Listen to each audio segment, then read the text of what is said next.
three D3 football teams, all making the trip over to Italy this spring. Let's start with Western New England. The boys, here they are, day one over in Venice. A couple of great pictures from the scene over there. This was not the first trip to Italy for the program. I believe it was their third trip in program history, going to Italy specifically, which is a really neat deal. They did it through what's called the Dream Team Italy Group. That's the kind of organization that puts on this type of travel and logistics. Here's some scenes from day 3, the practice scene. And look at that setup. Yeah, the field itself isn't anything ridiculous, but the rainbow through midfield is insane, and that backdrop of the mountain ranges is just incredible. So there's the team shot of all the fellas. And then, of course, the game day setup. Here you have it.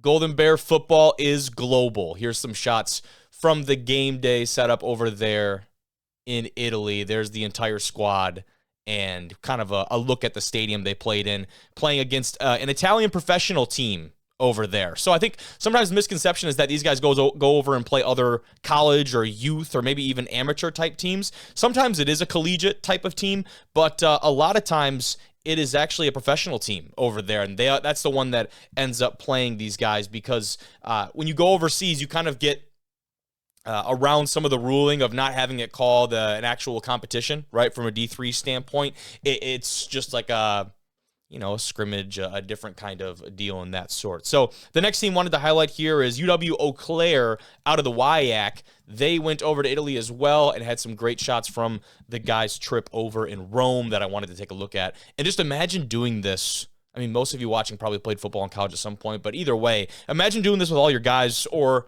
girls, your group, and going over and experiencing all of this stuff together in a foreign place, which is really neat. So here's some shots from Eau Claire's trip, and then, of course, you have the game day setup, the Blue Golds and the Lugano Frogs. That's the team that Eau Claire played over there, and here's a couple pictures. We got the jersey swap from the fellas in the stadium, which is really cool. They had overnight stays in Rome, the Tuscany region, and Milan Lake, the Como area, with excursions to a couple different spots in Switzerland.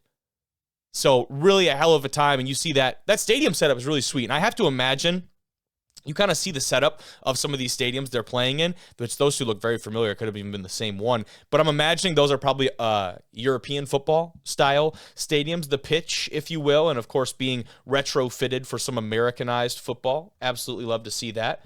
But the other team I wanted to highlight here before we wrap things up was the Augustana squad going over to Italy as well. And let's start things off with the Amalfi Coast. I mean, look at this, man. Fellas absolutely enjoying it. And I think that's something that we talked with Wes last week from Muhlenberg, that most of this is not actually about the football. It's about the experience. It's about going over there with your teammates and all the things that come with it, experiencing another culture and going and exploring all these different places. But of course, the football part of it is a very important one. Here's a shot of both teams, I do believe, after their game. The Lazio Marines, hopefully pronouncing that one correctly. That's who they took on over there. You got the flag proudly represented. And here is the entire group post-game. So a really neat deal for there. Not a first trip abroad for the Vikings, who took on, like I said, Lazio Marine of the Italian Football League, the IFL. A little bit of a different IFL. So really neat deal there. That's the three D3 football teams that I saw in Italy. There's more international trips, I am certainly aware, but these are the ones where we had some cool pictures, and I wanted to highlight those guys before I wrapped up this episode.